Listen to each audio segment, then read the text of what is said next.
सलीमनाबाद तहसील के अंतर्गत ग्राम कोडिया में DS agro green private limited company द्वारा चंदन और आंवला के वृक्ष लगाए गए हैं। बताया जाता है कि ये कंपनी 2008 से शुरू हुई थी।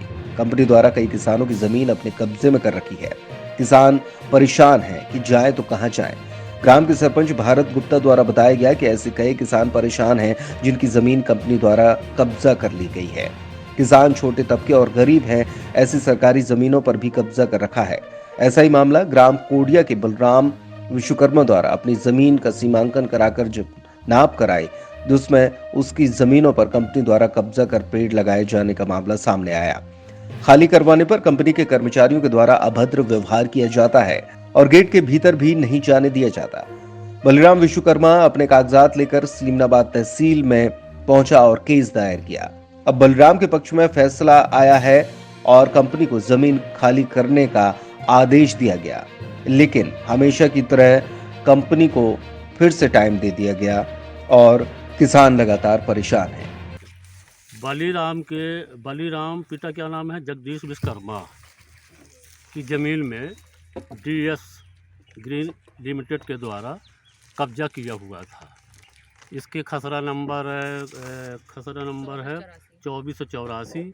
कुल रकबा है 1.09 हेक्टेयर के अंश भाग में 15 आरे में। इसके पूर्व दिनांक 14/10/2021 को कब्जा हटाने हेतु तहसीलदार न्यायालय सलीमनाबाद के द्वारा आदेशित किया गया था, जिसके परिपालन में कल दिनांक को मैंने कब्जा हटाने के लिए सूचना पत्र जारी की थी, किंतु मेरा अचानक भू अभिलेख शाखा कटनी में मीटिंग हो गई। मैंने चला गया मीटिंग में। आज दिनांक को फिर मैंने कब्जा हटाने की कार्यवाही की। जब मौके पर उपस्थित हुआ, उनके डीएस के एक वकील हैं अजब सिंह के द्वारा ये कागज़ पत्र पकड़ाया गया कि अनुभागीय अधिकारी के द्वारा स्थगन आदेश जारी किया गया है। इसके आधार पर कब्जा नहीं हटाया गया। सर, ऐसे तो बहुत सारे किसानों की ज़मीनें दबी हुई हैं और वो किसान बहुत परेशान हैं सर। तो ये तो हम उच्च अधिकारी का आदेश का ही पालन करेंगे।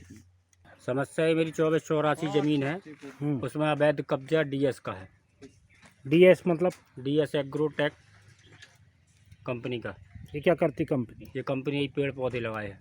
काय के पेड़ पौधे लगाए? ये चंदन लगा, आंवला लगा है। मेरा कब्जा रहा पहले से, मतलब मेरे पिताजी ख़त्म हो गए हैं तो वो अपने नाम पे ज़मीन आई। अपन को जब पता चला कि अपनी ज़मीन मतलब ऐसी दबी है तो अपन 90 सीमांकन कराए, वो भी हुआ। फिर तहसीली में केस भी लड़े तो केस भी जीते, वहाँ से 25/10 का आदेश रहा खाली करने का। उसके बाद फिर आप आगे क्या करेंगे? आप खाली नहीं हो रही ज़मीन। फिर उसके बाद आपने कहीं और आप शिकायत की इसकी? सब जगह ये मुख्यमंत्री को 181 में करा, मुख्यमंत्री से खुद लिखवा के लाया, कलेक्टर को दिए, सब चीज़ किया, कुछ नहीं हुआ। खसरा नंबर क्या है? खतरा नंबर 2484। सरपंच ग्राम पंचायत कोडिया। डीएस एग्रीकल्चर एक लिमिटेड कंपनी है जो बाहरी है। यहाँ इन लोगों ने ज़मीन ली है, बगैर सीमांकन कराए ये ज़मीन में काबिज हो गए हैं। आज दिनांक तक डीएस का कोई भी सीमांकन नहीं हुआ है, ना इनका कोई वो है।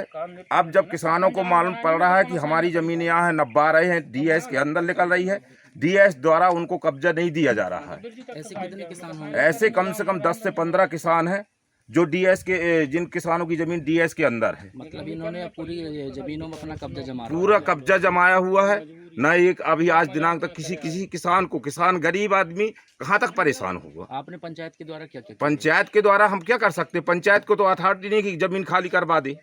ये तो राजस्व विभाग का है काम, राजस्व विभाग कर सकती है।